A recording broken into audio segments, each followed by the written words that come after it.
Hello everyone. Today we are going to discuss an important matrix of green chemistry, that is atomeconomy, which will help us in evaluating whether a reaction is more greener as compared to the other reaction or not. The concept of atomeconomy was given by Dr. Barry M. Trost from Stanford University.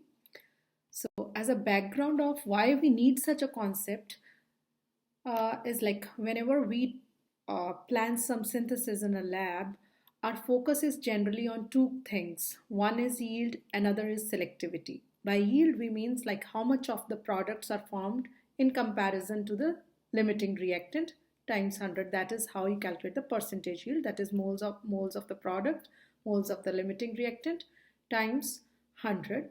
By selectivity, we mean preference of a reaction to follow a certain path yielding a particular product. By selectivity, we can have like a preference for like we can have stereo selectivity, chemoselectivity, or regioselectivity. It depends upon the scenario in which we are working and what our focus is. So, but focusing on these two doesn't give us a complete picture. Like we can get like the products or the 100% yield, but what is the amount of the desired product? Because many a times when we do synthesis, along with the desired product, we do get some byproducts or undesired products. So then atomeconomy comes into picture. By atomeconomy, we means how much of the reactants end up in the desired product. So whatever you are putting in the pot, how much of that ended up in the desired product, that gives you the idea about the atomeconomy of the reaction, or that is how you define atomeconomy. So as told earlier, the concept was given by Barry M. Trost, and if anyone is interested in reading more about it, they can go through this reference of Science General published in 1991. So if you have a hypothetical reaction where the reactants M and N, they react under suitable conditions to give products P and Q, where P is the desired product or the product of interest, and Q is the undesired product or the unwanted product or the byproduct, or in other words, it is waste.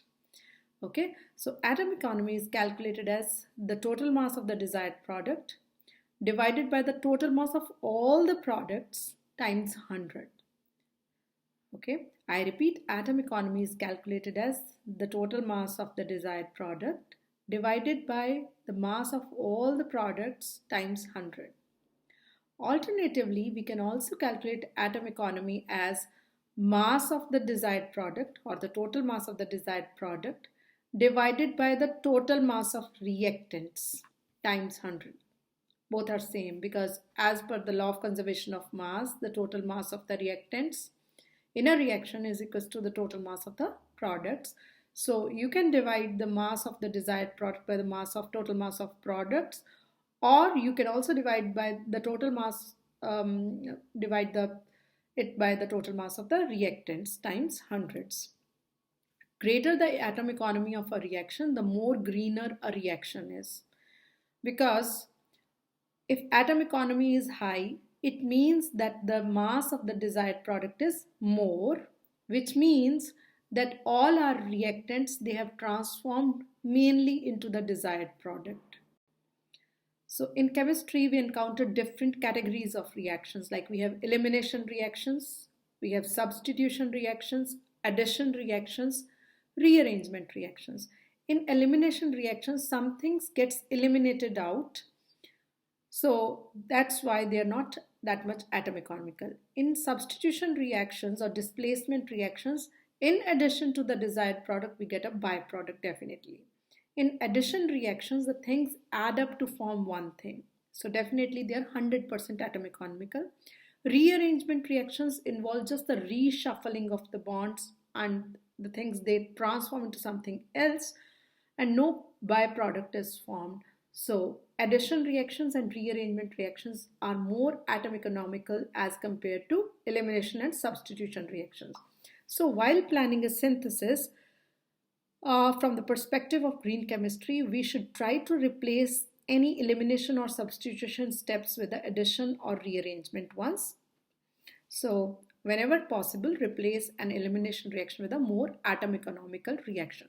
So this all forms the basis of the second guiding principle of green chemistry, which states that synthetic methods should be designed to maximize the incorporation of all the starting materials used in the process into the final product. And as told earlier, the concept was given by Barry M. Trost. Now let's apply our concept for calculating the atomic economy of a reaction.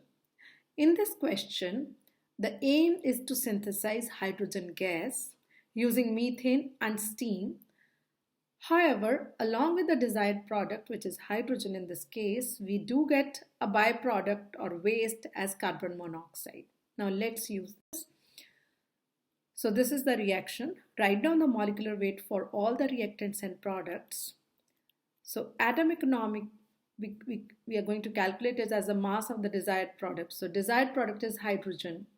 Its molecular weight is 2 grams per mole. So since 3 moles of hydrogen are formed, so 3 times 2 is 6. So 6 grams divided by 6 plus the undesired product, 28 grams. So total mass of products times 100. So this is like 3 times 2 is 6. 6 plus 28 is 34 times 100. So it comes out to be 17.64%. So atomic economy of this particular reaction is aimed at synthesis of hydrogen gas is 17.64. Alternatively, we can also calculate the atomic economy by using the total mass of the desired product divided by the total mass of reactants, which is methane and steam, which is 16 grams per mole and 18 grams per mole. Let's see. So it is 3 times 2 divided by 16 plus 8 times 100. So this again comes out to be the same. So you can opt any of these formula to calculate the atomic economy of the reaction. You will reach the same value. Now this is a second question. Which of the following methods for the synthesis of ethanol is more atom economical? In method A, bromoethane plus sodium hydroxide gives you ethanol plus sodium bromide. In method B, you use ethene and water to give rise to ethanol. Without going into the calculations, we can reach a conclusion since in the first step, we do get our desired product, but some of the reactants, they do end up as waste or undesired product, which is sodium bromide. While in the second method or method B, all the reactants, they transform into one product, which is the desired product. So obviously method B is more atom economical as compared to method A. But just for the sake of calculation, we can do the calculations for the first step as bromoethane plus sodium hydroxide gives rise to ethanol plus sodium bromide. We will write down the molecular weight.